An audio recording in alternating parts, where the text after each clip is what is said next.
শুক্রবার গভীর রাত থেকে পুরো বাংলাদেশে কারফিউ জারি করার পর সেনাবাহিনী শনিবার ভোর থেকেই রাস্তায় নেমেছে। ঢাকার রাস্তায় শনিবার সকাল থেকে সেনাবাহিনীর চেকপোস্ট দেখা গেছে বলে জানাচ্ছেন বিবিসির ঢাকার সংবাদদাতারা। সকাল থেকে ঢাকার বেশিরভাগ রাস্তা ফাঁকা রয়েছে, যানবাহন বা লোক সমাগম দেখা যাচ্ছে না। কিছু জায়গা থেকে বিক্ষিপ্ত সংঘর্ষের খবর পাওয়া যাচ্ছে। অন্যদিকে কারফিউ জারির পর শনিবার সকাল থেকেই রংপুরে থমথমে পরিস্থিতি বিরাজ করছে। রংপুরের প্রধান সড়কগুলোতে টহল দিচ্ছে সেনাবাহিনী। এর মধ্যেও কোনো কোনো স্থানে সহিংসতার খবর পাওয়া যাচ্ছে। শুক্রবার রংপুরে সহিংসতায় 3 জন নিহত হয়েছিলেন। শনিবার সকালে ঢাকা নারায়ণগঞ্জ লিংক রোডের মৌচাক এলাকায় 3টি গাড়িতে আগুন ধরিয়ে দেন বিক্ষোভকারীরা। এর আগে শুক্রবার সেখানকার সিটি কর্পোরেশন পিবিআই ভবন সহ একাধিক স্থানে আগুন দেওয়া হয়। ঢাকা নারায়ণগঞ্জের ঝালকুড়ি এলাকায় শীতল পরিবহনের 26টি বাসে আগুন দেওয়ার ঘটনা ঘটে। শনিবার বেলা 12:30 পর্যন্ত রাজশাহীতে কোনো বিক্ষোভ বা সংঘাতের ঘটনা দেখা যায়নি বলে সেখান থেকে জানিয়েছেন স্থানীয় সাংবাদিক সফিকুল ইসলাম। কারফিউ জারি করার ফলে শহরে যান চলাচল আর দোকানপাট বন্ধ রয়েছে। যদিও বেলা 12:30 পর্যন্ত রাজশাহীতে সেনাবাহিনীর সদস্যদের দেখা যায়নি, তবে শহর জুড়ে পুলিশ, বিজিবি সহ একাধিক আইনশৃঙ্খলা রক্ষাকারী বাহিনীর সদস্যকে টহল দিতে দেখা গেছে। শনিবার 2 ঘন্টার বিরতির পর রোববার সকাল 10টা পর্যন্ত কারফিউ চলার কথা রয়েছে। চট্টগ্রাম থেকে জানা গেছে যে সারা দেশে সেনাবাহিনী মোতায়েনের কথা জানানো হলেও বেলা 1টা পর্যন্ত চট্টগ্রামের শহরে সেনাবাহিনীর উপস্থিতি দেখা যায়নি। নগরের মোড়ে মোড়ে চেকপোস্ট বসিয়েছে পুলিশ। এছাড়াও শহরে টহল দিচ্ছে বিজিবি।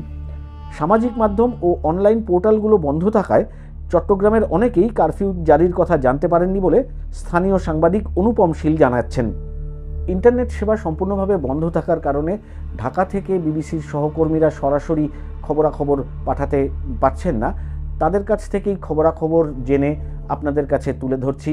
কলকাতা থেকে আমি অমিতাভ ভট্টশালী। শনিবার বিকেল পর্যন্ত ঢাকা থেকে আমাদের সহকর্মীরা যা জানাচ্ছেন তার মধ্যে কারফিউয়ের খবর ছাড়া আরেকটি যে গুরুত্বপূর্ণ খবর রয়েছে সেটি হলো নরসিংদীতে কারাগারে হামলার পর কয়েদিদের পালিয়ে যাওয়ার খবর। শুক্রবার বিকেলে নরসিংদীর কারাগারে হামলার পর সেখানকার 8 শতাধিক কারাবন্দী পালিয়ে গেছে বলে কারা কর্মকর্তারা জানিয়েছেন।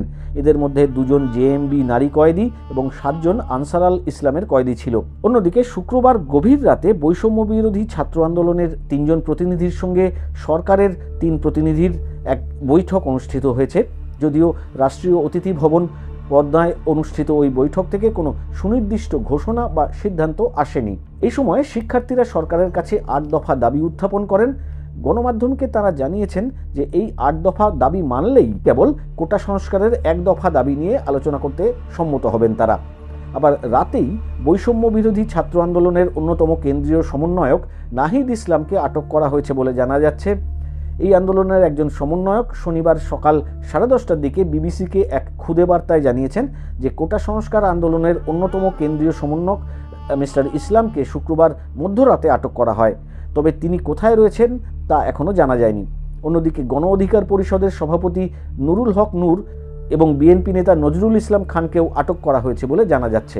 এখনও পর্যন্ত এগুলোই গুরুত্বপূর্ণ খবরাখবর। এই ইউটিউব এবং ফেসবুক ছাড়াও বিবিসি বাংলার ওয়েব পেজ bbcbangla.com-এও সরাসরি সর্বশেষ খবরাখবর আপনারা পেতে পারেন।